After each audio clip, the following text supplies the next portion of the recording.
কলকাতা বিমানবন্দরে ২০ কিলোমিটারের মধ্যে কোনো বহুতল নির্মাণ করতে চাইলে বিমানবন্দর কর্তৃপক্ষের অনুমোদন বাধ্যতামূলক। আহমেদাবাদ বিমান দুর্ঘটনার পর বিমানবন্দর কর্তৃপক্ষ বিধিনিষেধ আরও কঠোর করতে চলেছে। আগে এমন নিয়ম ১০ কিলোমিটারের মধ্যে কার্যকর ছিল। নিয়মের পরিবর্তন করে এখন তা বাড়িয়ে ২০ কিলোমিটার করা হয়েছে। কলকাতা বিমানবন্দরের পার্শ্ববর্তী মধ্যমগ্রাম, নিউ ব্যারাকপুর, উত্তর দমদম এবং বিধাননগরের কিছু এলাকায় নতুন করে এই আওতায় আনা হয়েছে। বহুতল নির্মাণের আগে এয়ারপোর্ট অথরিটির থেকে অনলাইনে অনুমতি নিতে হবে, জানিয়েছে বিমানবন্দর কর্তৃপক্ষ।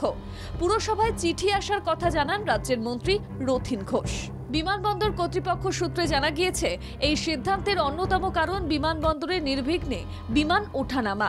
বিমানবন্দরের আশেপাশে বহুতল থাকলে বিমান ওঠানামার সময় অনেক ক্ষেত্রে সমস্যা হতে পারে। এই ধরনের সমস্যা যাতে দূর করা যায় তার জন্য এই নয়া সিদ্ধান্ত।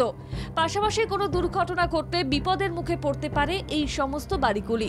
আবার বিমান যাত্রীদের বিপদ ডেকে আনতে পারে। মানুষের নিরাপত্তা নিশ্চিত করতে বিমানবন্দর কর্তৃপক্ষের এই সিদ্ধান্ত বলেই জানা গিয়েছে। ব্যুরো রিপোর্ট, বাংলা জাগো।